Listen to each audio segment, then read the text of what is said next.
Señal directa. ¿Ya?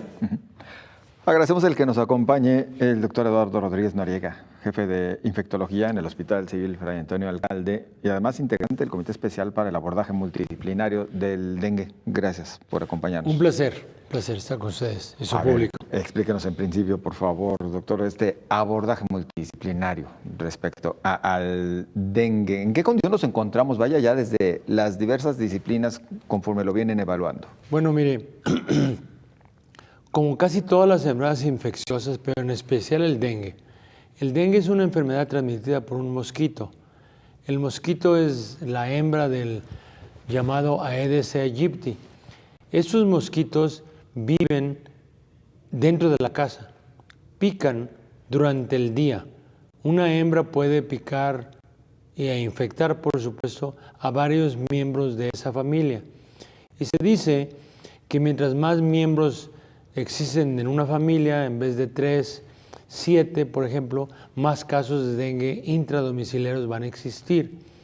Entonces, el problema del dengue no es solamente de los médicos atendiendo a un paciente con dengue. El problema es de que el dengue requiere la participación de todos para la prevención.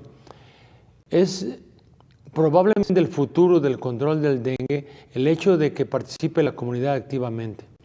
Hay una serie de organizaciones no gubernamentales que junto con la Secretaría de Salud de diferentes estados de la República Mexicana y por supuesto de Latinoamérica, que van a comunidades donde les dan información de dónde viven los mosquitos, a qué horas pican durante el día, dónde están las larvas y cómo combatirlas. Esto forma parte de un gran programa llamado Camino Verde Mundial, pero sobre todo aplicativo para las Américas. En nuestro país varios estados han estado participando ya, Yucatán, Guerrero, Veracruz, con resultados muy, muy importantes, porque una comunidad bien educada es una comunidad que ayuda a las autoridades sanitarias a prevenir el dengue. Perdón que le interrumpa, doctor. Sí, ¿Jalisco no? ¿Jalisco no es parte de estas? Que yo sepa, no existe todavía ninguna publicación que yo haya leído en relación a de que Jalisco esté formando parte de este programa llamado Camino Verde. Lo podría estar haciendo, yo no estoy informado de esto, pero no está publicado como que Jalisco esté dentro de este programa. Entonces le decía, muy interesante lo que se ha publicado de Camino Verde, porque en algunas comunidades llegaron las personas que educan a las comunidades rurales, por ejemplo, de Guerrero, y en Guerrero una comunidad les dijo, nosotros no tenemos dengue, nosotros no tenemos larvas del mosquito en el agua, porque tenemos pescaditos en el agua que se comen a las larvas. Parece gracioso, pero ese es el título del artículo, hablando de que hay algunas comunidades que ya tienen información local de que cómo ellos pueden hacer para combatir las larvas del dengue sin necesidad de químicos o larvicidas. Entonces,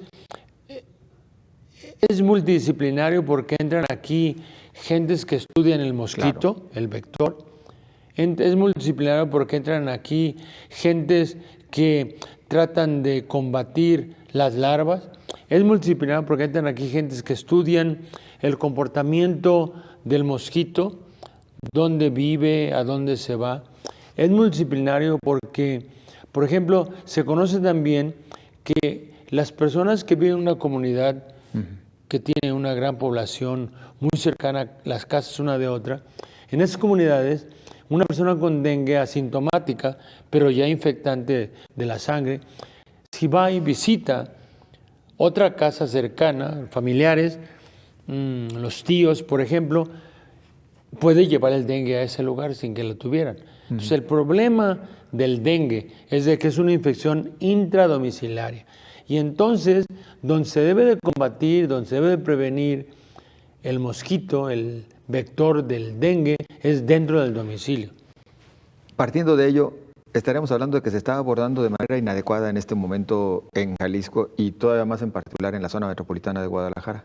Bueno, la verdad de las cosas, soy un ignorante de qué medidas se publicaron iba a tomar la Secretaría, pero creo que sí estaban fumigando dentro de los domicilios. Creo también que hay algunas críticas del resto de la población en la área metropolitana de que hay gente que no les permitió que entraran a fumigar dentro del domicilio. De nueva cuenta, pueden ser eso leyendas urbanas, yo no sé, pero lo que sí sé yo, y está muy claro porque son no uno, no dos, sino muchísimos artículos ya, de que la comunidad bien educada va a ser la responsable, junto con otras autoridades, de detener el avance del dengue en los próximos 50 años. Doctor, desde su experiencia, ¿tendría que venir ya una alerta? Es decir, no quedarnos nada más en un aviso epidemiológico como se ha mantenido Jalisco. Lo que yo entiendo de una alerta es de que cuando hay una alerta de algo, hay un catástrofe por un huracán, por ejemplo, un terremoto, una alerta sirve para que se activen fondos de la alerta, se activen actividades de las Fuerzas Armadas, por ejemplo, durante esa alerta. Entonces yo creo que no han emitido esta alerta porque creen las autoridades del estado de Jalisco que con el aviso nada más esto se va a detener.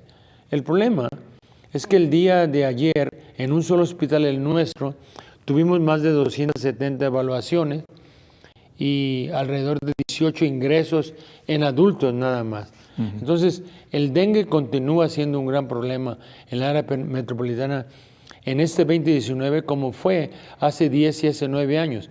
Tuvimos un problema similar en número en 2009 y en 2010, similar a lo que está pasando el día de hoy.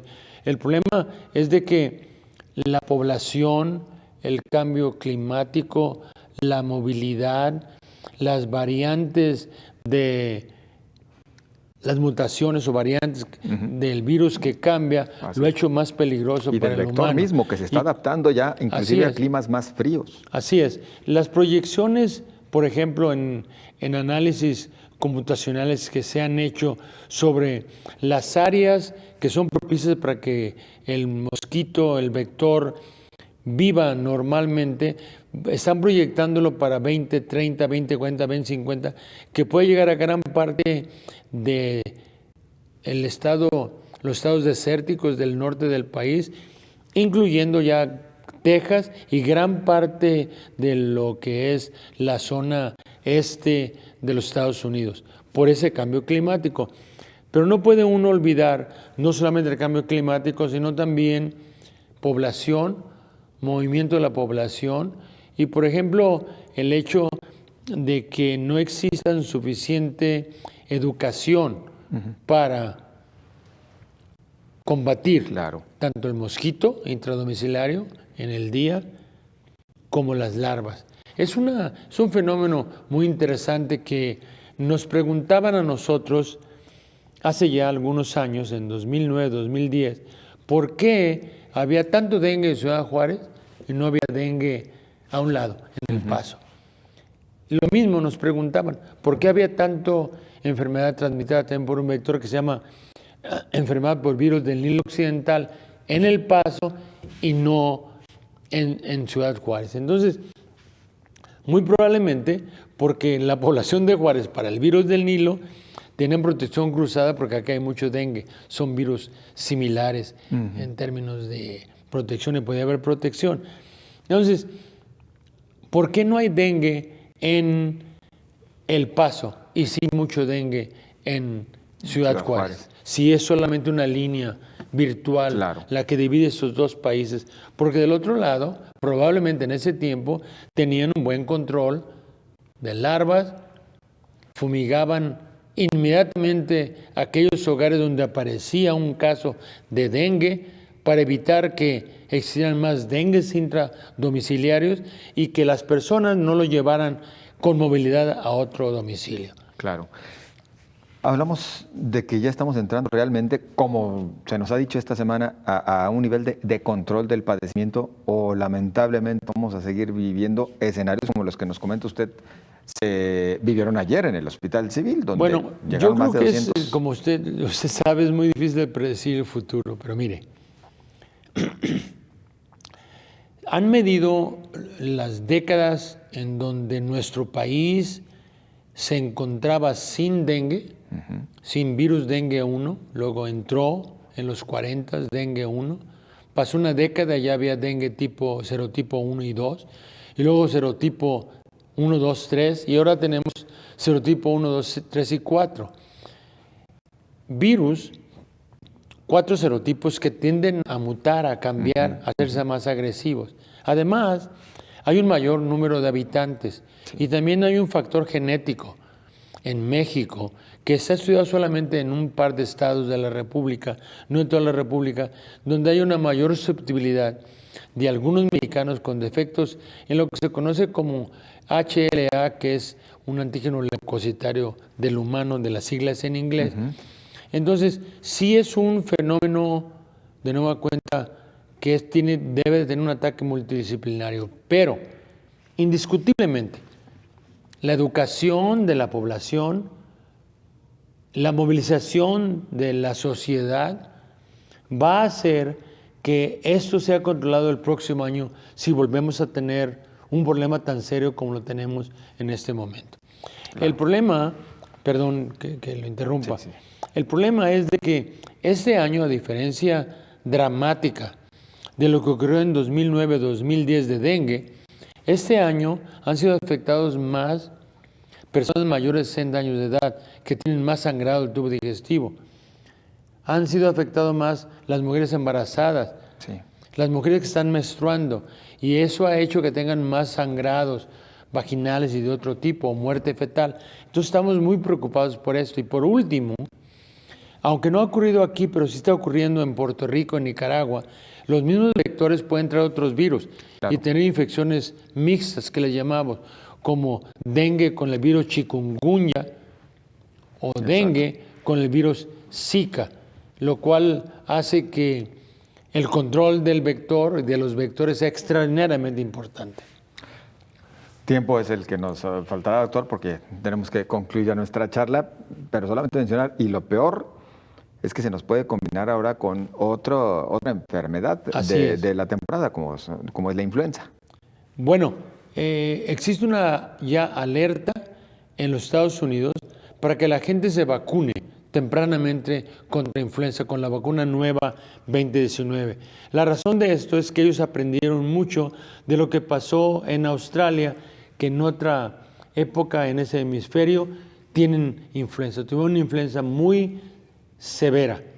Y los norteamericanos que tuvieron el mismo fenómeno el año pasado están ahora diciéndole a la comunidad, a la sociedad, que se vacunen tempranamente, en especial las personas pasadas de peso, las embarazadas y los que tienen enfermedades crónicas. Pues doctor, el tiempo se nos terminó. Agradecidos. Un placer a usted y a su audiencia por recibirnos. Muy amable. Doctor Eduardo Rodríguez Noriega, jefe de infectología del Hospital Civil Fray Antonio Alcalde. Vamos nosotros a la pausa.